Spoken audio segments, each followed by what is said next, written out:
En septiembre de 2018, Costa Rica fue escenario de un crimen que captó la atención internacional. Se trata del secuestro y asesinato de William Sean Creighton, un empresario estadounidense, fundador de una de las casas de apuesta en línea más populares del mundo. Creighton fue interceptado y secuestrado por un grupo criminal en las calles de San José cuando se dirigía a su vivienda. Los sujetos exigieron un rescate de $5 millones en bitcoins. A pesar del pago de una fracción del monto solicitado, el empresario fue asesinado y su cuerpo apareció un año después en un cementerio clandestino en Quepos, en la provincia de Punta Arenas. El caso reveló una operación delictiva cuidadosamente planificada. Los secuestradores investigaron a fondo las operaciones de la empresa, identificaron a empleados clave y ejecutaron el crimen con precisión. Esto y más lo descubriremos en este episodio de Expediente 043.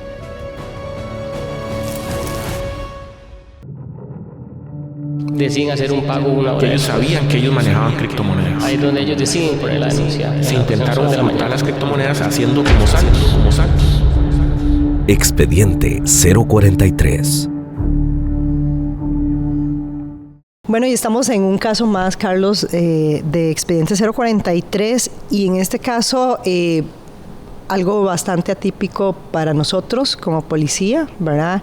Y yo me imagino que, o para nosotros como periodistas y para ustedes como policías.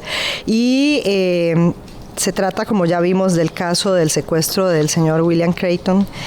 Y nos acompañan en este podcast Steven Sánchez Alán, que es, en ese momento fuiste investigador de delitos varios de la unidad de cibercrimen, de la unidad de secuestros. Correcto. De delitos varios, y Juan Gabriel Calvo Zúñiga, que es perito experto de la sección contra el cibercrimen, ¿verdad? No sé si se llama así. Especializada contra el cibercrimen. Especializada contra el cibercrimen, exactamente, para decir el nombre correcto. Pero caso muy interesante, Carlos. Muy interesante, y no solo a nivel nacional, sino nos comentaban los compañeros que también a nivel internacional, y eso es lo que queremos que poco a poco vayamos abordando en este episodio. Un caso que involucró criptomonedas. Este caso llega primero a delitos varios. O sea, llega primero, Steven, a tus manos. Así es. ¿Cómo llega este caso? El caso llega el 25 de septiembre del 2018, pero los hechos se dan el 24 de septiembre, un día antes, en la noche. A nosotros nos llega ya el caso donde ya se dio la negociación, donde ya se dio un pago. Esto dificulta muchísimo más la tramitación de un secuestro. Si ya un secuestro en sí es complicado de trabajarlo, ya cuando usted empieza a investigar un secuestro y ya se hizo una negociación y ya se hizo un pago, ya se pierde muchísima información que podríamos haber obtenido de manera en vivo, por decirlo así. Entonces el caso se da el 24 de septiembre. Este señor, el ofendido, que vamos a llamarlo Tony, porque así es como le decían en Costa Rica, aunque él se llama William, le decían Tony. Okay. Él es dueño de un sportbook, que el sportbook se ubicaba en el sector de San Pedro, por ahí la UCR. Él sale de su oficina por ahí a las 10 de la noche aproximadamente, 9:50, en su vehículo marca Porsche. Él sale junto con su mejor amigo y va a dejar a su mejor amigo a su residencia en el sector de Granadilla. A él, una vez que llega donde su amigo, empieza a dar recorrido hacia su casa, que era en el sector de Santa Ana, es interceptado. Él es interceptado, posterior empieza la familia, empieza a recibir llamadas el 25 de septiembre, o sea el día siguiente, en horas de la madrugada, a las 2 de la mañana. Reciben llamadas tanto su esposa como la gerente del Sportbook. ¿Por qué la gerente del Sportbook? Porque era la persona que manejaba todo el dinero de esa empresa. Y les empiezan a cobrar $5 millones. Es una cantidad sumamente grande, pero aparte de eso es que se lo cobran en criptomonedas, en el Bitcoin. Criptomonedas hay un montón, pero específicamente le están cobrando 20 Bitcoins. La familia muy asustada, evidentemente por la vida de su familiar, deciden hacer un pago una hora después. Pagan aproximadamente $958,000 en Bitcoins. Pero entonces, o sea, bueno, yo no sé si es un caso atípico, pero normalmente las familias no pagan tanto tan rápido. O sí, normalmente, digamos, eso se puede dar, que la familia por desesperación pague. Hay de todo. Hay que entender que si uno se pone en los zapatos de la familia, lo primero que usted quiere no es poner una denuncia, no es acudir al OIJ, sino es tener a su familiar cerca. Sí. Entonces van a buscar por todos los medios, buscar esa solución rápida. Que entonces ellos deciden pagar y 20, 30 minutos después se terminan las comunicaciones. No tienen respuesta de dónde está él, no tienen la ubicación y no tienen tampoco comunicación con el grupo sospechoso. Ahí es donde ellos deciden poner la denuncia en las horas de la mañana.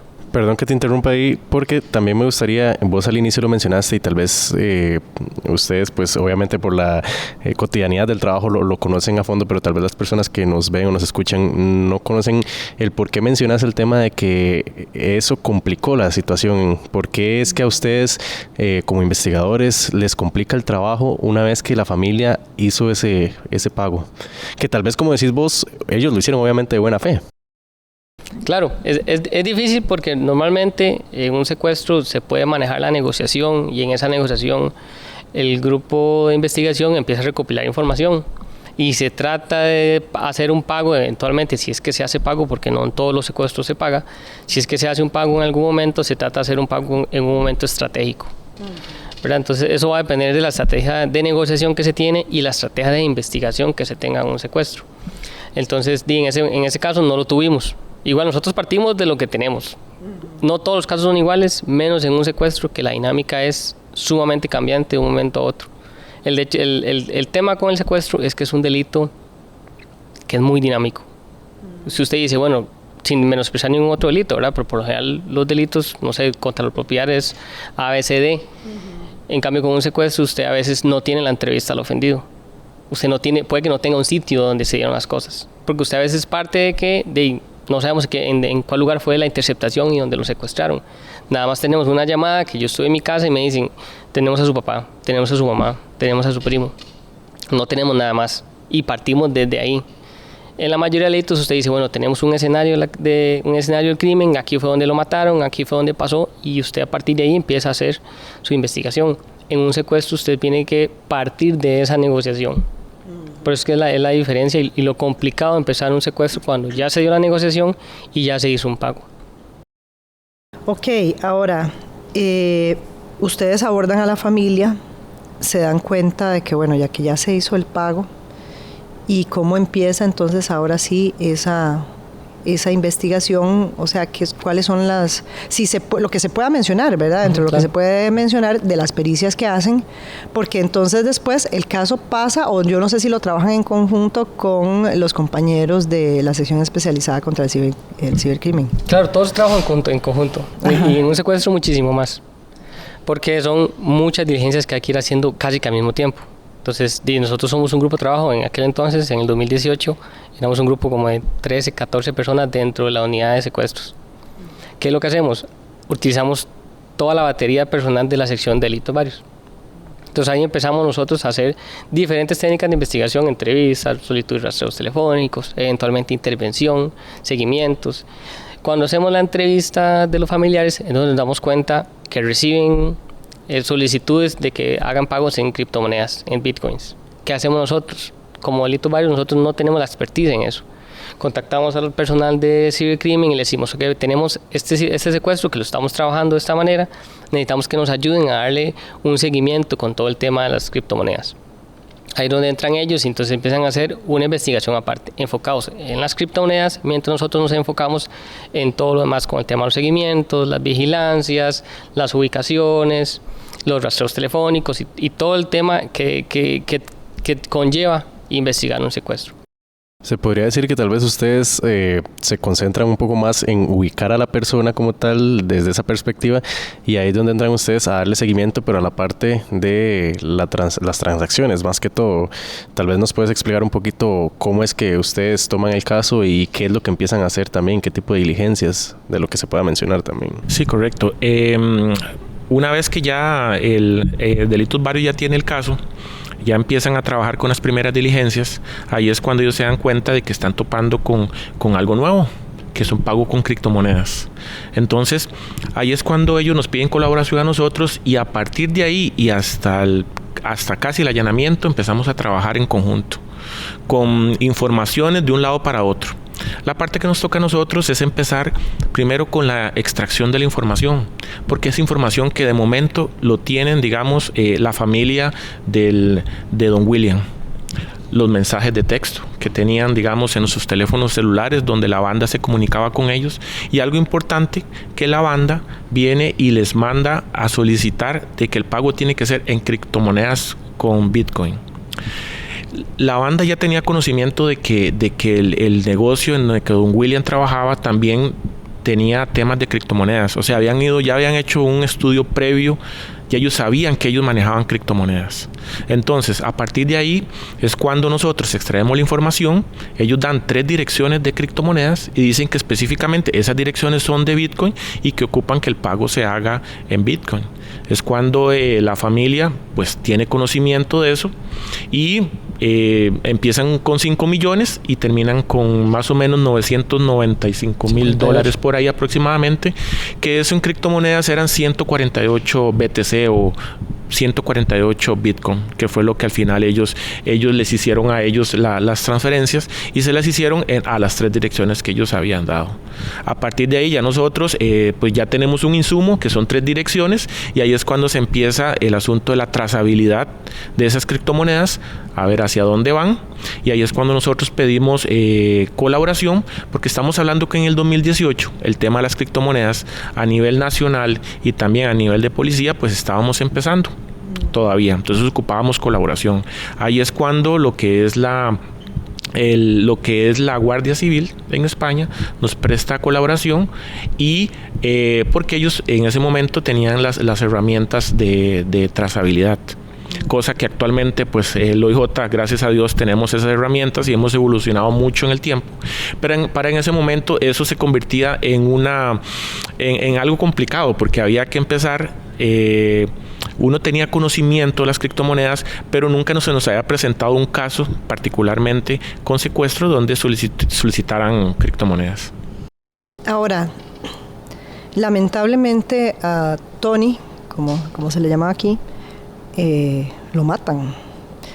¿En qué momento se dan cuenta ustedes de que él, que no lo iban a devolver? ¿Cómo se dan cuenta o qué pasa? Era una posibilidad muy grande. Digamos, siempre que hay un secuestro, siempre se piensa en que está 50-50, ¿verdad? Porque la vida de una persona está en manos de un grupo criminal que estudió a la víctima y que se organizaron específicamente para esa situación. Entonces siempre era una posibilidad muy grande. Cuando iniciamos la investigación, empezamos a analizar el tema de las radiobases y estudio de los teléfonos de los números sospechosos, y empezamos a ver que todos en el momento del secuestro, a partir incluso el mismo día, el mismo 24, todos están en el sector de San Pedro y empiezan a hacer una vigilancia de donde trabajaba el ofendido. Incluso tenemos cámaras de video de un establecimiento comercial en donde ellos desde las 2 de la tarde, imagínense que es vigilar desde las 2 de la tarde hasta las 10 de la noche. Entonces entraban y salían de manera constante en el mismo establecimiento. Entonces lograron obtener esas cámaras de video, incluso se ven ellos sentados con su vista con dirección a la salida vehicular del Sportbook.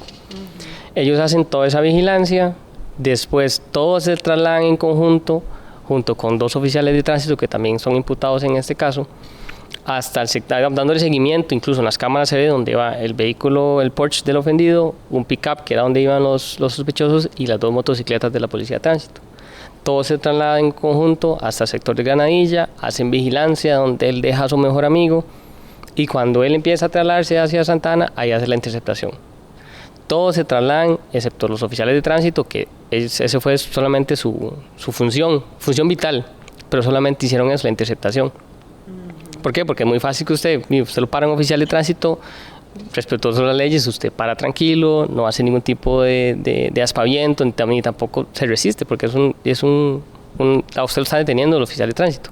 Eso te iba a preguntar, entonces a él lo detuvieron los oficiales de tránsito como para hacerle un... Correcto. Ahí es donde es abordado por el grupo criminal. Entonces todos se trasladan hasta el sector de la Trinidad de Moravia. Entonces vemos que por radiobase todos están en la Trinidad de Moravia.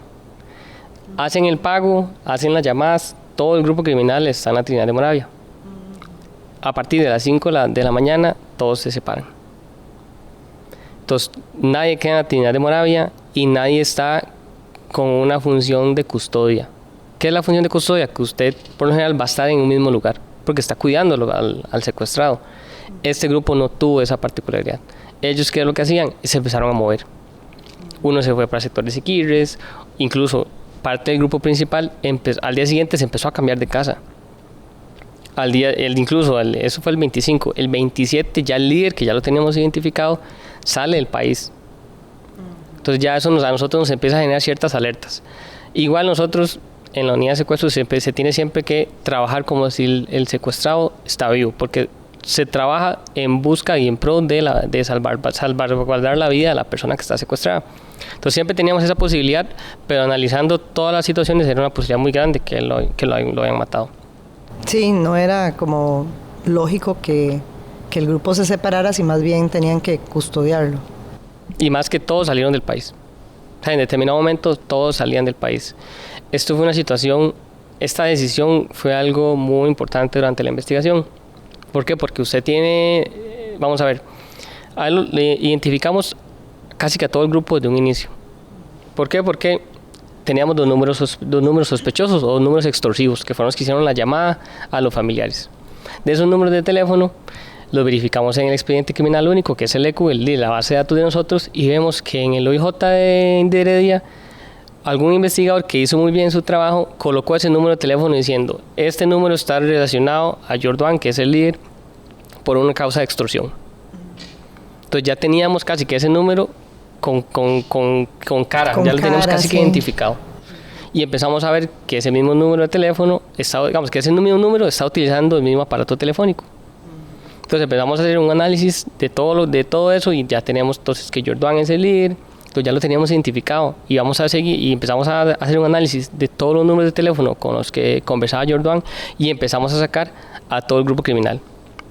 Y a ese mismo grupo criminal los empezamos a ver en las cámaras de video haciendo la vigilancia. Y era el mismo grupo que se trasladaba a Granadilla, fue el mismo que se trasladó a la Trinidad de Moravia. Una pregunta nada más, ¿a qué hora más o menos se hace el pago de los 900 y tanto de dólares, 900 y tanto mil? ¿A qué hora, más o menos a qué hora lo hace la Como familia? a las 3 de la mañana del 25. Sí, si a las 5 de la mañana ya todo el grupo se disgregó, eso quiere decir que ya ustedes presumen, pregunto, Uh-huh. ya ustedes presumen que ya para esa hora ya el Tony estaba Sí, fallecido. para ese momento era muy posible. Entonces, lo que les decía, lo tenemos identificado, ¿qué hacemos? Poner la alerta migratoria a todos, porque existía una posibilidad muy grande que se fueran, porque muchísima cantidad, casi $1 millón tenía el grupo criminal. Y efectivamente, el 27 nosotros nos llaman de migración y me dicen, aquí tengo a Jordan saliendo vía terrestre por Panamá. No sabemos en qué llegó, lo que anda es cierta cantidad de plata en efectivo. Y dice que de ahí se va de Panamá, se va para Cuba. Y Cuba tiene un significado importante para este grupo criminal. ¿Por qué? Ellos cada vez que iban a realizar algún tipo de acción importante dentro del secuestro, habían llamadas a Cuba. Ellos son santeros, ¿verdad? Entonces ellos creían todo el tema de la santería. Lo que hacían era que cuando llamaban a Cuba, le solicitaban su bendición al padrino. Entonces le decía, incluso parte de la investigación se solicitó colaboración a Cuba, evidentemente, porque parte del grupo, la mitad, sale de Costa Rica a El Salvador y Salvador a Cuba. Y en Cuba permanecen como 2 meses. Entonces solicitamos colaboración a Cuba y Cuba nos empieza a dar muchísima información. Dentro de esa información que nos da el contenido de los mensajes de texto. Y en ese contenido de mensajes de texto veíamos donde 2 de las integrantes del grupo criminal le decían, padrino, por favor, bendíceme porque estamos siguiendo a William para secuestrarlo.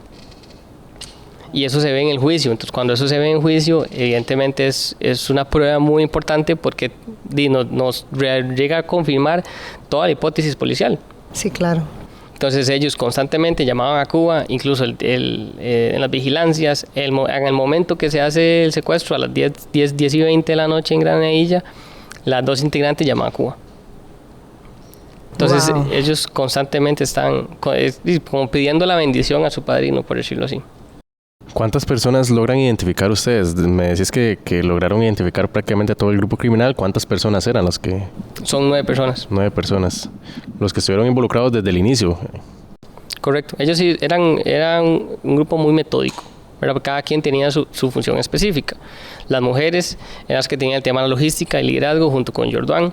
Y después habían 2 que habían sido oficiales de fuerza pública y que pertenecían a seguridad privada de una universidad. Entonces ellos eran como el brazo operativo. Había un sujeto también de raza negra que fue el encargado de llevarse el Porsche después del secuestro, que incluso lo chocan en el sector de San Isidro de Heredia. Ok, ahora, ¿cómo le dan ustedes ya después esa trazabilidad a bueno, lo que se pueda mencionar, ¿verdad? Porque yo obviamente no van a mencionar detalles de las pericias que ustedes hacen, hasta determinar incluso dónde están los sujetos y todo este tipo de cosas. Eso es muy importante, porque paralelamente al trabajo de investigación que sigue llevando delitos varios y a reuniones periódicas también con la Guardia Civil, ya empezamos a tener los primeros insumos. Ya la Guardia Civil nos empieza a dar, digamos, ya eso en España. En España nos empieza con esas reuniones periódicas, nos empiezan a dar ya un poquito más de información, ya las trazabilidades, empezamos a nosotros a hacer un trabajo fuerte en la sección, porque empezamos a darle seguimiento o trazabilidad a la información, porque esa información es pública. Entonces usted le puede dar trazabilidad en exploradores web. Entonces empezamos a dar trazabilidad y empezamos a hacer las consultas a los diversos casas de cambio que se llaman. Y ahí es cuando nos empiezan a dar información y empezamos nosotros a hacer una liga entre el grupo criminal, que ya se empieza a tener identificado en delitos varios, empezamos a ver al cabecilla, que es Jordan. Ahí es cuando nosotros hacemos, dentro de todas las reuniones que hacemos con delitos varios, presentamos esa información, y ya es clave. Ahí es cuando nosotros enlazamos el pago de criptomonedas con el grupo criminal. Y ahí es para nosotros un punto fuerte, porque ya una hipótesis que ya se llevaba en delitos varios se refuerza con la información que nosotros vamos teniendo, e informaciones que también, paralelamente a la trazabilidad, hacemos en oficina, lo que es la parte de lo que es la información en redes sociales y cualquier otra información, digamos, interesante que aporte más a la investigación. Dato adicional es que en la trazabilidad se empieza a ver que Jordan empieza a, por decirlo así, a hacer intercambios de criptomonedas por colones o dólares, por dinero fiat. Entonces ahí es cuando él empieza a obtener ese dinero para poder tenerlo para efectos de empezar a moverse fuera del país y empezar a hacer otro tipo de diligencias y pagos que se tienen que hacer. En ese momento ustedes... porque me parece importante también aclarar, es que ellos viajan a España después de estar en Cuba, ¿verdad? También esa parte como para que quede ahí, que también... Sí, porque brincamos de Cuba a España, pero no dijimos cómo para que fue. también quede claro que esa parte es que unos del grupo, los que se fueron a Cuba, después se fueron para España. Para volver con el tema de los traslados, entonces cuando Jordan sale el 27 de septiembre, que va a Panamá y Panamá a Cuba, ¿qué hacemos? Hay que tomar una decisión. ¿Se detiene o no se detiene? ¿Verdad? Entonces una opción era o detener al líder de la organización, ya teníamos al líder que iba a salir, pero no teníamos la ubicación del ofendido. Entonces también eso es la diferencia que lleva el secuestro, que el secuestro siempre va a ser enfocado no al tema de la investigación, sino a la liberación de la persona. Claro. Entonces a veces hay que preponderar entre una diligencia de investigación o buscar la liberación del ofendido. Como no sabíamos dónde iba a estar el ofendido, se tomó la decisión junto con la Fiscalía de Narcotráfico de dejarlo ir. ¿Qué hicimos? Coordinamos con la policía panameña y la policía panameña lo sigue en Panamá, y ahí es donde él se traslada a Cuba. En Cuba coordinamos con el embajador de Cuba aquí en Costa Rica, y él nos ayuda a darle todo el tema de información en Cuba. A los 2-3 días sale la mitad del grupo también hacia Cuba. Entonces ya los tenemos en Cuba un grupo, tenemos otro grupo aquí en Costa Rica. Aquí en Costa Rica, la mitad de un grupo estaba con el grupo de vigilancia y seguimiento. Otra persona, que era el que estaba en el sector Skills, estaba a cargo de un grupo de crimen organizado, que nos empezaron a colaborar con ese seguimiento, hasta que en noviembre, el 9 de noviembre, me llaman a mí Interpol y me dicen: Steven, va Jordan para España. Entonces a nosotros se nos encienden las alertas, porque está pasando así, de Cuba va para España. Es un país ya que en Europa ya se nos abren totalmente las fronteras, es muchísimo más difícil. Y como yo les decía ahora, yo creo que Dios es policía, porque para ese momento el jefe de la unidad de secuestro se encontraba en España en un congreso internacional de secuestro. Yo lo llamo, yo le digo a Rodney, va para allá. Y él me dice: sí, yo aquí coordino. Y él empezó a coordinar con la Guardia Civil de España Entonces ya teníamos la Guardia Civil de España con el delitos telemáticos, con todo el tema de los cibercrímenes. Ya ustedes estaban trabajando con ellos. Sí, desde un inicio. Y ya nosotros teníamos la Unidad Central Operativa de la Guardia Civil de España colaborándonos con todo el tema del seguimiento. Entonces Jordan llega a España e inmediatamente lo empiezan a seguir. Y empiezan a ver que él se empieza a mover alquilando casas, incluso empezó a buscar temas de bienes raíces. Posiblemente ellos se iban a establecer en España, querían comprar una casa porque obviamente tenían mucha cantidad de dinero. La otra mitad del grupo, que eran los familiares de él, llegaron el 18 de noviembre. Entonces ya en España ya teníamos un grupo y otro grupo en Costa Rica. En España nos ayudaron muchísimo porque siguieron las 24 horas desde el 9 de noviembre hasta el 11 de enero que se hizo el allanamiento en España. Wow, sí. Entonces, si usted ve, España, por eso es que este caso fue tan sonado también en España, porque ellos tuvieron una colaboración muy activa con el secuestro, desde el lado de los bitcoins y desde el lado de la vigilancia. Ustedes obviamente no sabían, presumían que a Tony lo habían matado, pero una posibilidad era que lo llevaran con ellos para donde fueran. Digo yo, no sé si eso es una posibilidad. Era poco probable por el tema, porque nosotros estábamos en un seguimiento constante, ¿verdad? Entonces, en cada salida que ellos hacían del país era porque nosotros los llevábamos de vigilancia desde la casa en la que estaban hasta llegar al aeropuerto. En el aeropuerto nos llamábamos, incluso ellos, cuando la mitad del grupo sale a El Salvador y El Salvador a Cuba, ellos llegan como familia en grupo, pero cuando llegan al counter de inmigración van totalmente separados. Eso también es una actitud que demuestra que están ocultando algo. Porque si usted llega con familia, normalmente usted llega al counter y llegan uno detrás del otro. Mundo, no, incluso ellos llegaron de manera escalonada. Y en el counter se volvían a ver pues, donde estaban la fila, hacían contacto visual, pero nunca llegaron en grupito, por decirlo así. ¿Y por qué era? Porque también ya tenían las alertas migratorias, entonces de una u otra manera les generaba algún tipo de alerta y lo detenían un par de minutos. Donde nos llamaban y nos decían, aquí está. Y nosotros hacíamos reunión, bueno, no, déjelo pasar. ¿Por qué? Porque lo más importante en ese momento era saber dónde estaba Sean. Bueno, Tony. Incluso el tema de allanar el 11 de enero también fue una decisión que tuvimos que tomar. Porque ya es allanamos porque sí. Allanamos aquí en Costa Rica y allanamos en España de manera simultánea.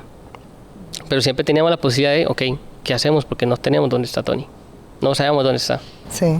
Se tomó la decisión y allanamos.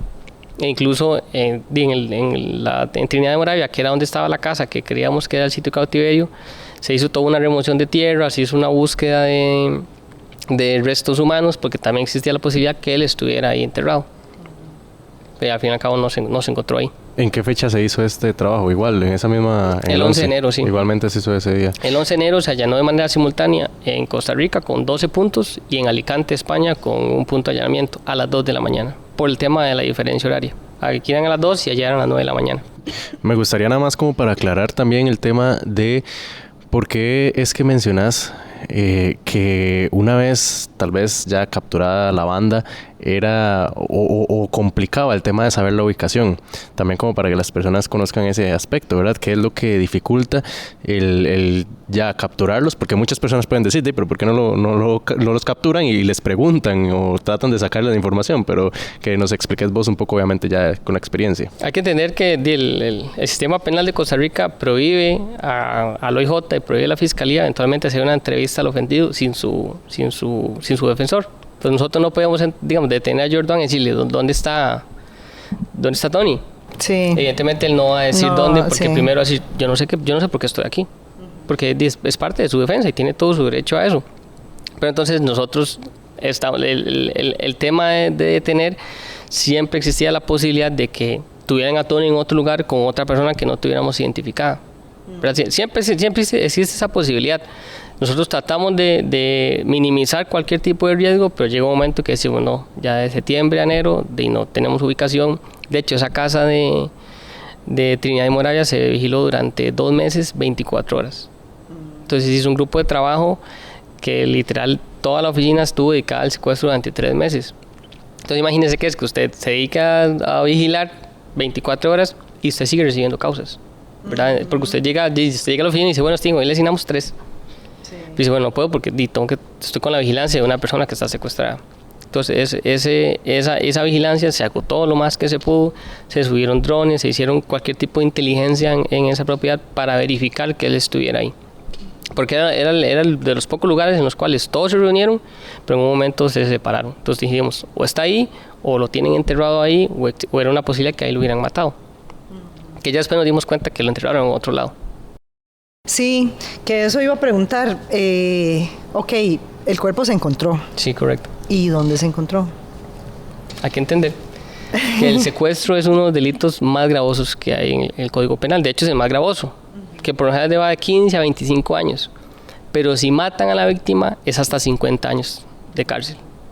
Entonces, el encontrar el cuerpo era algo muy importante. Primero, para darle a la familia esa paz de saber dónde está su esposo, dónde está su papá, y también para darle un cierre al secuestro, porque ya teníamos todas las hipótesis policiales por todo lado, las criptomonedas, las personas que participaron en la vigilancia, en la interceptación, en todo. Allanamos el 11 de enero de 2025 y empezamos a recibir muchas informaciones confidenciales, donde nos decían, él está enterrado en un cementerio. Evidentemente, es una estrategia muy inteligente, porque ¿dónde está un cuerpo? En un cementerio. Entonces, incluso parte de la intervención que teníamos, en una de las llamadas mencionan algo de una cripta, de una tumba que hay que ir a arreglarla. Entonces también a nosotros nos encienden esas alertas.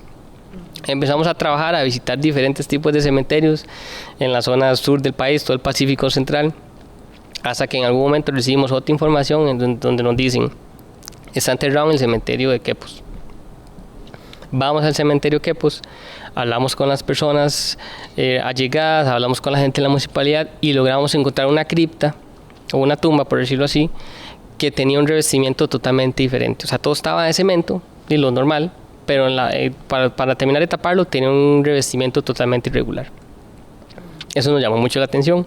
Hablamos con la persona dueña de esa cripta y él dice, efectivamente, eso es mío, pero yo la compré para mi mamá que había fallecido. Al final decidimos no utilizarla, y ya yo por ahí de octubre del 2018, un mes después del secuestro, yo fui a verlo y ya estaba cerrada. Pero a mí como aquí cada quien entierra donde sea, yo no sospeché de nada. ¿Estaba cerrada de qué? De que ya estaba con revestimiento irregular. O sea, ya la cerraron, como que ya alguien estaba utilizando esa cripta. Él nos da la autorización para hacer la exhumación o para aperturar esa cripta. Nosotros de igual manera solicitamos, es como un allanamiento, entonces lo solicitamos al juzgado penal y nos autoriza. Ese día vamos con la patóloga forense, vamos con inspecciones oculares, porque podría ser una escena del crimen. Hacemos la apertura del ataúd y efectivamente cuando abrimos el ataúd tenía las ropas coincidentes con la de Tony el día que lo secuestraron, que era una camisa roja y una pantaloneta. Obviamente ya estaba en estado cadavérico, porque esto se hace el 5 de septiembre de 2025, casi un año después. Empezamos a hacer un análisis, incluso es un poco tétrico, porque cuando abrimos nosotros el ataúd no estaba totalmente cerrado, tenía las manos por encima. Entonces posiblemente el momento que cerraron el ataúd, lo cerraron con la mano derecha encima del ataúd, como tratando de agarrarse. Entonces esa imagen también es muy fuerte y nos indica que no es una persona que lo enterraron ahí de una manera pacífica. Se hizo todo el tema para identificar el cuerpo mediante odontología forense, nos da positivo que era Tony, y también lo hicimos por ADN y también nos da positivo que era Tony. Entonces ya con eso le logramos dar cierre a que efectivamente era el cuerpo. Ahora usted dice, ¿por qué Quepos? Ajá, ¿verdad? Exacto. Pero si usted ve la ruta normal de San José hacia Paso Canoas, que es por donde salió Jordan, hay que pasar por Quepos. Incluso una de las utilizaciones... Pero entonces quiere decir que a él... hay algo que no entiendo aquí. O sea, si él, como decís, que es bastante duro, pero bueno, si él tenía una mano afuera, eso quiere decir que posiblemente lo metieron ahí vivo, ¿o no? Eso no se logró determinar, porque también por la descomposición. Por la descomposición del cuerpo, porque ya él estaba en estado cadavérico, incluso tenía hasta un hongo por el tema de la humedad que hay de la zona, lo normal. Entonces sí, no se logró determinar. Sí se logró determinar que él murió de una manera homicida. O sea, que no fue por causas naturales. ¿Por qué? Porque se logró determinar que él, si no hubiera estado el secuestro, no hubiera estado enterrado ahí. Pero no se determinó la causa de muerte. No se determinó la causa de muerte por el estado posiblemente por asfixia. Dentro de el análisis que se hace de la apertura telefónica que se decomisó, se encuentra una fotografía de cómo ahogar a una persona con una bolsa. Entonces posiblemente el grupo criminal por ahí buscó algún tipo de información y lo terminaron ahogando de esa manera, pero eso no se pudo comprobar. Sí, la duda que me queda es si cuando a él lo trasladaron, entonces lo trasladaron con vida. O sea, uno de los vehículos, ellos se disgregaron, pero uno de los vehículos lo llevaba a él, posiblemente con vida, y lo terminan, o sea, lo matan ya in situ, o sea, donde lo iban a enterrar. Digamos, sería mentirle decirle que sí, más bien yo considero que lo mataron en la Trinidad de Moravia y ahí es donde llevan el ataúd, lo meten y lo trasladan. Porque acuérdense que hay que hacer un traslado de la Trinidad de Moravia hasta Quepos. Y ya posiblemente ya estaban en el ataúd ahí. Ok. Sí, tal vez incluso hasta ellos lo tomaban como más sencillo trasladarlo pues ya fallecido. Sí, claro. Y es complicado, sí, porque no se logra determinar con exactitud ese tema. Una vez que ustedes tienen ese hallazgo, personalmente y por el trabajo que se ha llevado prácticamente un año, ¿qué sensación les deja? ¿Qué experimentan al darse cuenta de que, bueno, evidentemente, como mencionaste durante todo este tiempo que llevamos hablando del podcast, esperan siempre encontrar a la persona con vida? Entonces, ¿qué impactante es pues todo el trabajo que se está realizando? Que evidentemente pues ya se tenía la banda, pero también se esperaba o había una esperanza de tener por lo menos a William con vida. ¿Qué sentimiento les deja? Es una combinación de sentimientos, ¿verdad? Porque por una parte es frustrante saber que al final lo mataron, ¿verdad? Sigue siendo una persona. Generamos simpatía también con la familia porque la familia estuvo en Delitos Varios viviendo 15 días a la espera de recibir una llamada. Entonces, usted genera cierta empatía con la familia, entiende el dolor de no tener a su papá o a su esposo que está secuestrado, esa incertidumbre. Entonces es frustrante, es triste saber que mataron a una persona en las condiciones que la mataron, pero por un lado también es poder darle de una u otra manera, no es felicidad, pero sí es satisfacción de poderle darle ese cierre a esa familia, porque también ellos lo necesitaban. O sea, no sabían qué había pasado con su papá, no sabían qué había pasado con su pareja. Entonces también es ayudarles a ellos a decir, bueno, desdichadamente falleció, pero ya le pueden dar santa sepultura. Ya tienen un lugar al cual ir a rezarle o ir a hablar con él, o por lo menos darle sus honras fúnebres. Entonces por ese lado es un poco satisfacción de saber que se logró encontrar. Y sí fue, digamos, es algo mentalmente, emocionalmente es muy pesado, ¿verdad? Porque usted siempre espera que su trabajo tenga buenos resultados y que logre salvar la vida de alguien, aunque no es así, ¿verdad? Y nosotros de una u otra manera tratamos de encontrar a una persona, pero saber que lo mataron y que la forma en la que él muere es muy triste. Ahora yo vuelvo otra vez al tema de ciberdelincuencia y te pregunto, en el caso de ustedes coordinaron con la Policía de España, ustedes alcanzaron toda esa trazabilidad y se logra, digamos, determinar el uso, el cambio y todo eso. O sea, hay toda esa trazabilidad.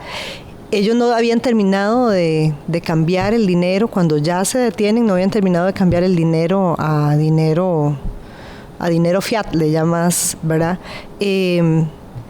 Eso, ¿cómo se maneja esa parte, esa otra parte que es ya más a nivel? Sí, y eso es importante esa pregunta, porque algo importante de la trazabilidad es que, vamos a ver, eso es una información, bueno, las criptomonedas es una información que es pública, ¿verdad? Eso no hay que hacer ni secreto de levantamiento bancario ni nada de eso es público. Y siempre van a haber horas y fechas. Entonces, las horas y fechas que se daban en la trazabilidad concordaban con las horas y fechas, digamos, que tenían los compañeros de Delitos Varios. Y eso es lo importante aquí, digamos, de la comunicación que hubo en todo momento, no solo con Steven y su grupo, sino también con el grupo de la Guardia Civil. Porque, y el grupo de secuestros, tanto la parte telemática de la Guardia Civil como el grupo de secuestros, éramos 4 grupos que estábamos en constante comunicación 24/7. Y algo importante es eso, de que las horas y fechas, porque algún dato importante que una vez que se hacen las transferencias, alrededor de 3 de la mañana, ¿verdad? No se mueven las criptomonedas de esas direcciones que dieron ellos hasta el final de la tarde. Vea que ya estamos en el día 25. Y ahí es cuando el grupo criminal, ahí empezamos a ver en la trazabilidad que empiezan a hacer otra vez transferencias, movimientos cada 2 días, y específicamente esos movimientos se hacen para efectos de obtener dólares o colones, o sea, hacer cambios a nivel local para efectos de tener efectivo para gastos de por ejemplo, el ataúd, gastos combustibles para manejar la logística. Algo importante es que la novia de Jordan, ella es una persona muy importante aquí porque es la mano derecha de la cabecilla y es una persona que lleva la contabilidad de todo lo que se va gastando.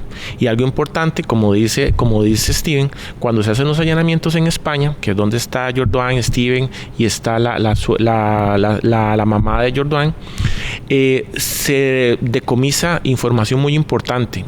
Y algo importante es que se decomisa una libreta que tenía la novia Jordan, donde ella llevaba la contabilidad de toda la información. La llevaba escrita. Ajá, y decía criptomonedas. O sea, las iniciales de criptomonedas son BTC. Entonces ella ponía, por ejemplo, 148 BTC, 4 billeteras de BTC. Y los gastos los ponía puntuales en qué gastaba cada cambio que hacían, el nombre que le ponían a las billeteras. Ponía mucha información, digamos, importante. Dato importante, y que eso en el juicio se sacó, es que había un gasto que decía como ataúd. No, gasto NTA. Perdón, exactamente. Pago de NTA. Como entierro. Entierro. Da a asumir que era entierro. Entonces, de verdad que lo importante es que ahí, en ese momento que se hizo el análisis, tal vez es un indicio de algo que se corroboró, obvio, con el tiempo, en septiembre del siguiente año, cuando se logró encontrar el cuerpo. Pero es un dato importante que de estas criptomonedas que la familia de don Tony le pasó al grupo criminal, también se sacó parte de los gastos para pagar el entierro de él. Exacto. Los allanamientos se dan, según decís, en enero de 2025. 2019. Ay, sí, perdón. 2019. Ese año. Ajá. Enero de 2019. 2019. Y el hallazgo del cuerpo es hasta en septiembre. El 5 de septiembre de 2019. O sea, ustedes hacen el allanamiento, todo, detienen a ellos y todavía no hay cuerpo. No. Y durante ese periodo, evidentemente, como mencionabas, ustedes no podían hablar directamente con los detenidos, pero ninguno se quebró de querer llegar y decir dónde estaba. No, es que volvemos a lo mismo. El decir dónde está el cuerpo representa 25 años más de cárcel. Claro. ¿Verdad? Entonces, no creo que sean... no sé por qué sean tan tontos como decir, bueno, sí, el cuerpo está ahí, meta 25 más. Siempre van a buscar, evidentemente, quedar libres. Incluso esa fue su hipótesis. La hipótesis de ellos era que él se había fugado y que se fue para otro país. Yo tengo una duda que me queda. ¿Había alguien de ese grupo criminal? Era como una familia, un grupo criminal familiar, ¿verdad? Familia, sí. ¿Alguno de ellos de alguna manera conocía a don William? O sea, ¿ellos lo conocían o no? O sea, simple y sencillamente se enteraron que este fulano tenía mucho dinero, que tenía este lugar y que X, Y, Z, y entonces comenzaron a vigilarlo y a ver, para haber pedido esa cantidad de dinero, ¿verdad? Sí, parte de la hipótesis es que, vamos a ver, ellos, Jordan, junto con su mamá, tenía una empresa de transacciones. Entonces ellos ofrecían a las diferentes empresas su plataforma para recibir bitcoins y cambiarlos. ¿Verdad? Porque aquí, digamos, si yo tengo bitcoins en mi billetera virtual, yo puedo dedicarme a eso. Puedo empezar a que la gente me contacte y yo se los cambio. Porque así funciona la plataforma Bitcoin, ¿verdad? Es persona a persona.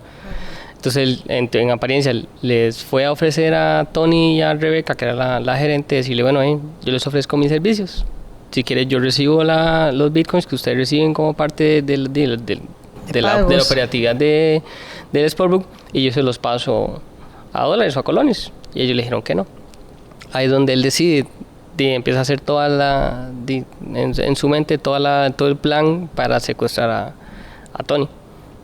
Okay. Algo importante adicional a lo que dice Steven, para reforzar lo que él dice, en una entrevista que se le hace a Laura, a la esposa de Don Tony y a la administradora, dentro de los temas, que en ese caso me tocó a mí abordarlas, es el asunto de las criptomonedas. ¿Cómo está el tema de las criptomonedas en la empresa?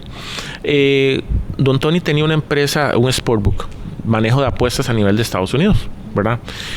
En ese asunto de las apuestas, por lo general ellos reciben pagos en criptomonedas y acumulan esas criptomonedas por si algún cliente ocupa que el pago sea en criptomonedas.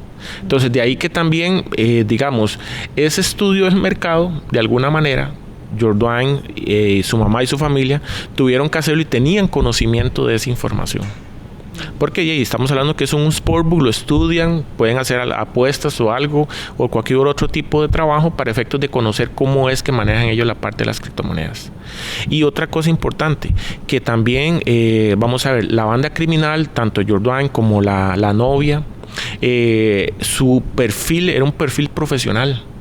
No eran, es que normalmente uno se topa la parte operativa, o la gente que trabaja mucho esto, que tal vez es un perfil diferente, pero él era un profesional, él ya tenía estudios, entonces era una persona muy inteligente, y para efecto de nosotros, por eso el caso es tan sonado, porque para nosotros se adelantó al tiempo un poco más en el país, porque en ese entonces la situación del país en cuanto al tema de criptomonedas apenas estaba empezando.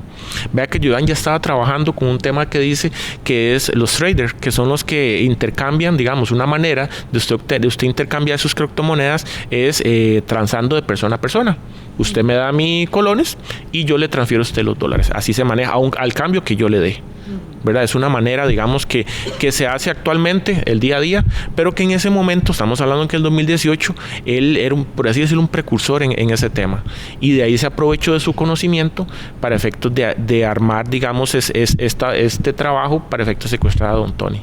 Y es más difícil, Gabriel, para la policía de alguna manera rastrear, o por lo menos en aquel momento, tal vez ya ahora no tanto, pero en aquel momento darle rastreo a los Bitcoin, porque es como muy efímero, ¿verdad? Me parece. Sí, es algo complejo, y si ustedes pudieran ver ahorita, si yo tuviera una pantalla aquí, poder ver, esa rama, esa trazabilidad, nos daríamos cuenta que en todo momento se intentaron ocultar las criptomonedas haciendo como saltos, ¿verdad? Haciendo transferencias a diferentes criptomonedas, y así para lograr, evitar el rastro en ese momento. Gracias a Dios, en ese momento, con la colaboración de la Guardia Civil, ellos tenían aplicaciones especializadas para eso, y de esa manera por lo menos nos daban el insumo principal para nosotros, seguir la investigación. Porque y no era solo el asunto de que nos dieran la trazabilidad, sino es corroborar toda esa trazabilidad, ¿verdad?, para efectos de saber que estaba bien, y empezar a hacer las consultas a los diferentes casas de cambio que había que hacer para obtener nombres y apellidos, números telefónicos, y obvio que nos iba a salir gente que no tenía que ver con el caso, pero que sí nos podía dar información importante. Esas personas donde posiblemente Jordan se aproximó para hacer un cambio de criptomonedas por dólares, colones o euros, ¿verdad? Entonces eso es lo importante, y ahí es cuando ya nosotros, ya Steven y su grupo ya tenía una estructura de grupo criminal, ya sabíamos que Jordan era cabecilla, y ya nos aparece en la trazabilidad con nombres y apellidos, lugares físicos, direcciones físicas, donde ahí concordaban con, por ejemplo, una casa en Curriabat, me acuerdo ahorita que era una casa donde ellas estaban, y ya nos aparecen esas direcciones físicas donde ya podemos decir, ok, de esta billetera de criptomonedas se conectó el cabecilla, y dentro del cabecilla se conectó de tal casa, para poderse conectar a la billetera. Y de ahí, ya empezamos a armar fuerte el caso hasta llegar el allanamiento, que posterior del allanamiento, porque a ellos los capturan en España, hay que esperar la extradición de ellos aquí, junto con la evidencia que se le decomisó ahí. Luego venir aquí en un acto de apertura, hacer los respaldos forenses que hacemos en oficina de todo el equipo informático, y también aquí documentación, porque hay mucha documentación, entre eso la famosa libreta donde está toda la contabilidad y que nos da que ellos sí tenían conocimiento escrito. Y es que era tan evidente, porque como eran muy metódicos, ellos escribían todo. Entonces, habían montos que concordaban, digamos, fechas que concordaban con el día que hicieron la transferencia, los montos exclusivos de esas transferencias y ahí el desglose de cómo lo habían ido gastando exactamente. Sí, muy interesante. Me gustaría también consultarles desde la perspectiva de ambos en el transcurso de la investigación, porque ahora que mencionas eso, me parece que uno de los retos más grandes fue que ellos sabían utilizar estas criptomonedas, ¿verdad? Sabían manejarlas y tal vez tenían como esa eficacia para tal vez, o esa inteligencia para tratar de ocultarlas. Pero, ¿qué otros retos observaron ustedes en la investigación? Porque pues no es un caso muy común, ¿verdad? Que se dé todos los días. Y la importancia que tiene este caso, no solo para nosotros, sino a nivel mundial. Para meter un poquito lo que dice Juan, el tema del Bitcoin es que a nivel mundial su mayor característica es que era anónima. Entonces eso es lo que los grupos criminales pensaron, que al ser anónima nunca los iban a agarrar. Incluso Costa Rica tiene esa estadística que llama la atención, que fue el primer país a nivel mundial en el cual solicitaron bitcoins para la liberación de un secuestro, que eso fue en el 2015. Entonces ya tuvimos ahí la primera experiencia de cómo trabajar un poquito el tema de los bitcoins, que no sabíamos cómo funcionaba. Imagínense que para esa fecha el bitcoin un bitcoin era como $200. En el 2018 el bitcoin costaba $6,000 y hoy está en 100,000 un bitcoin. Entonces ustedes ven la diferencia de todo lo que ha pasado. Uno de los mayores retos fue eso, ¿verdad? Teníamos la ventaja que teníamos esas experiencias anteriores, pero para mí lo complicado el tema de los bitcoins y la transnacionalidad que ellos le dieron. El empezar a moverse de país en país, porque eso implica hacer una coordinación a nivel internacional, buscar contactos, ver quién de la policía de ese país es de confianza para decir lo que necesito que nos ayuden. Y aparte de eso hay que hacerlo legal, ¿verdad? Porque no es solo llamar y decir sígalo, sino que hay que coordinar con la UATRI, con la Oficina de Asesoría Técnica de Relaciones Internacionales, para empezar a recopilar información que nos sirva para el caso acá. También por eso es que nosotros allanamos hasta el 11 de enero. ¿Por qué? Porque también en España necesitamos verificar que el delito de secuestro estuviera tipificado en España. Porque ¿qué pasa si en España dicen no, eso no es ningún delito? Nosotros no podemos allanarle a una persona en España porque no existe acá en España. Dichosamente, evidentemente, España es uno de los países europeos con mayor tecnología y muy robusto a nivel penal con el tema de los secuestros. Entonces ellos incluso hicieron un informe, que ese informe yo lo tuve que aportar dentro del informe mío, hacer un análisis y decir, ok, porque incluso ellos empiezan a pasar de casa en España. De Alicante se pasan a 2 casas más, Jordan empezó a buscar casas en Zaragoza. Entonces todo eso que implica que yo necesitaba para pedir un allanamiento aquí, para que lo dieran en España, una dirección física. Y ocupaba también un informe que a mí me respalde que lo están siguiendo y que le están haciendo esto, y porque también nada hacemos con que lo detengan, sino hacen la recopilación de la prueba, que vea la prueba importante que dice Juan. Digamos, esa libreta, al nosotros analizarla, es descrito fecha y hora del secuestro, cuántos bitcoins recibieron y el desglose de los pagos que empezaron a hacer. Entonces eso fue algo muy importante, el tema de los teléfonos celulares, de las computadoras, o sea, toda esa evidencia que si no se hubiera hecho de la manera correcta, posiblemente en juicio todo se caiga. Sí, claro. Incluso a lo de Cuba, lo que Cuba a nosotros nos entrega son los mensajes de texto que también fueron admitidos en juicio. Entonces, si de nada nos sirve a nosotros de que la persona se vaya del país y llamemos, sígalo. Pero si no podemos recopilar pruebas de manera legal, el caso no va bien, no va robusto, y estarían ellos ahorita en la calle. Pero por dicha las cosas se hicieron bien, y al fin y al cabo lo que le digo es, el mayor reto siempre va a ser en los secuestros, es el trabajo en equipo, ¿verdad? El saber cómo empezar a amalgamar, potenciar las habilidades que tiene Juan con las mías, y si yo tengo deficiencias, Juan me ayuda a que esas deficiencias no se vean, no se salgan tanto a luz, porque él tiene esa fortaleza que me puede ayudar en un secuestro.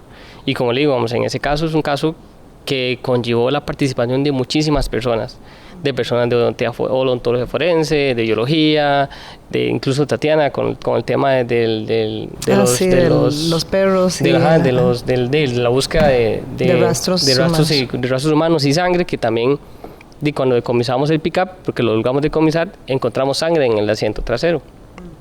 Entonces vemos que para un casito muchísima gente participó, dio su granito de arena para lograr el resultado tan bueno que se obtuvo al final. Y aquí lo importante es, digamos, y la verdad que el reto de este caso, particularmente trabajo en equipo, principalmente, no solo de aquí, nacional, sino internacional, pero el asunto de las cripto, porque, ya hicimos el secuestro, ya allanamos, hicimos el análisis forense de los dispositivos, encontramos información muy importante, direcciones de criptomonedas, comunicaciones, cuentas de correo, información que ligaba a la banda con el secuestro, punto. Pero había otro reto más importante, que es ir a un tribunal que no tiene conocimiento en cripto, sí. Y usted con nosotros como peritos, aparte de ir como testigos, tenemos que ir casi como profesores. Claro. Porque hay que enseñarles a ellos qué es cripto, ¿verdad? Cómo funcionan, cómo son, que son públicas, que trabajan sobre una arquitectura, para efectos de usted demostrar que específicamente esas criptomonedas, que esas transferencias que hizo la familia, los que tenían control de esas billeteras de criptomonedas eran todo el equipo criminal. Y eso fue un gran reto, digamos, fue un gran reto para todo el equipo que fuimos a ese juicio, para demostrar específicamente una relación entre las criptomonedas y el grupo criminal, y que ellos sí sabían del tema, sí lo manejaban, y específicamente que se encontraron otros indicios en el análisis fuera de criptomonedas ya relacionadas con comunicaciones, con revisiones, con planificación, que sí eran importantes, digamos, para poder aportar todavía más grano de toda la información que, digamos, Steven y su grupo y Delitos Varios estaba dando para fortalecer en ese momento. Por eso el caso incluso, y les decía, a nivel mundial, según lo que ustedes comentaban, tuvo importancia, porque según decían ustedes es el primer caso resuelto a nivel mundial. Sí. Es el primer caso que se logra identificar a nivel mundial al grupo criminal que cometió el secuestro y que recibió los bitcoins como parte del pago del rescate. Eso no se había dado en ningún país. De hecho, incluso, como le digo, en 2015 éramos el primer país en el que recibíamos eso. Entonces también para nosotros como grupo de trabajo fue algo muy importante, porque también nos da esa motivación de saber que se hizo un buen trabajo en equipo. Como le digo, es que solo Juan, solo yo nunca habíamos podido. Sí, lamentable el caso, pero muy positivo que podemos decir, bueno, y ustedes lo dirán, nuestra policía está a la vanguardia entonces en el tema. Ustedes como peritos... Sí, y es importante eso, porque, vamos a ver, como dice Steven, ya en el 2015 habíamos tenido uno. Era un caso, de cierta manera, un poco complejo, pero no se había tocado un tema y gracias a Dios el ofendido no murió, salió bien. Pero es que ya este caso era particular, y este fue como la punta del iceberg para efectos de lo que ha venido en los años posteriores, porque no solo ha sido el único caso de secuestro, de eso llevamos un montón, y eso nos permitió generar esa experiencia para efectos de los siguientes casos que vinieron, ya cómo trabajar, ya sabemos cómo trabajar, y lo importante es que nos fuimos profesionalizando más, instruyendo más, hasta tal punto que ahorita, digamos, por ejemplo, el OIJ ya tiene herramientas de trazabilidad, ya tenemos personas certificadas en eso que nos permiten hacer un mejor trabajo en vivo y trabajar de una manera en equipo, que eso nos quedó, esa es la lección que nos quedó de ese momento. Ya veníamos trabajando en equipo, pero es que manejar equipos a nivel fuera del país, el equipo aquí de Delitos Varios y cada equipo que detrás de nosotros, de Steven y mi persona, habían 10 personas trabajando, o más de 10, 15 diferentes secciones, ayudando, colaborando, y no solo, por ejemplo, en el caso de nosotros teníamos la trazabilidad, sino que tendríamos otras solicitudes de colaboración para encontrar información relacionadas a las personas, hacer asociaciones, hacer un montón de cosas. Y eso era un trabajo 24/7, se había que reunirse a las 2 de la mañana. Por ejemplo, me acuerdo de una reunión que tuvimos como a las 4 de la mañana con la gente de la Policía de Canadá, que nos estaba ayudando. O sea, no solo España nos ayudó, sino que, porque para todos era asombroso, y claro, a los otros países los que les preocupan es que este tipo de delitos se vayan donde ellos y ya empiecen a haber casos de secuestro donde solicitan criptomonedas para rescate de las personas. Qué bueno. Y que ustedes como, bueno, ya vos decías que te deja mucha satisfacción, y en el caso de Juan Gabriel. Igual, porque uno se empieza, digamos, en caso mío que me tocó entrevistar a los ofendidos, ellos vivían en delitos varios, nosotros íbamos ahí verlos, ese grado de desesperación de la persona. Hay un lema que dice aquí que hay que ponerse los pies del ofendido, y ahí literalmente a todos nos quedó eso, nos dolió muchísimo. Que al final Don William no estuviera vivo, y eso nos quedó para los próximos casos. Y ahora los casos, nosotros sentimos satisfacción cuando ya liberan al sospechoso. ¿Por qué? Porque ya nos quedó esa espinita de que con Don Tony no pudimos tenerlo vivo. Entonces a uno le queda esa experiencia, lo vive, se pone en los zapatos, como todos los investigadores del OIJ, que uno siempre se pone en los zapatos de los ofendidos, y de verdad, como cualquier caso, desde el más simple al más complejo, uno siempre trata de ayudar a las personas, y eso es algo que, digamos, le tiene que llegar, digamos, a todas las personas que nos están escuchando, que siempre lo damos todo. Hay limitaciones, en este caso hubieron limitaciones, hubieron falencias que hemos ido mejorando con el tiempo, pero que nos sirven para cada vez hacer mejor el trabajo, ¿verdad? Muy interesante, la verdad, el caso, y agradecerles por comentárnoslo y por explicarnos también de manera tan amplia la importancia, ¿verdad?, que tiene tanto para la institución como para el país, como lo mencionaba usted, Mari. Sí, un caso muy diferente definitivamente a lo que el organismo vive en su mayoría de casos, ¿verdad? Tal vez para ustedes sea más común, pero bueno, ya Steven está en otra sección, ya no está en delitos varios, pero sí, son casos que marcan, me imagino yo. Claro, y no solo en Costa Rica, sino a nivel mundial. Como les decía, el caso fue premiado en España con una medalla al honor, medalla al mérito, por toda la coordinación que se hizo de delitos telemáticos, de cibercrimen, y por la unidad de secuestros y la unidad central operativa. Entonces también eso de nosotros, de una u otra manera, es un premio al OIJ, un premio al trabajo en equipo, de que se están haciendo las cosas bien y que se está reconociendo a nivel internacional.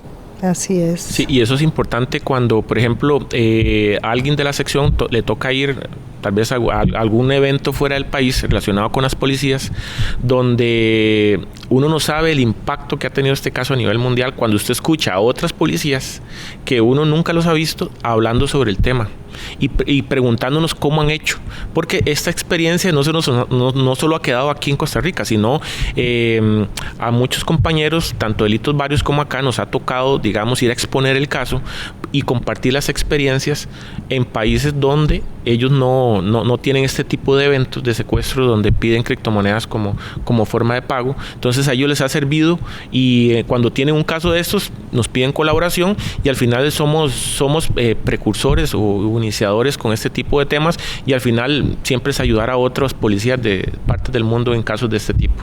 Así es. Bueno, muchas gracias de verdad a ambos por esta participación en este episodio de Expediente 043. Así es, un caso diferente, como comentaba usted, Mari, y así igual de interesante que todos. Así es, bueno, pues, y de esta manera finalizamos este episodio, no sin prometerles que tendremos un próximo episodio de Expediente 043. Expediente 043.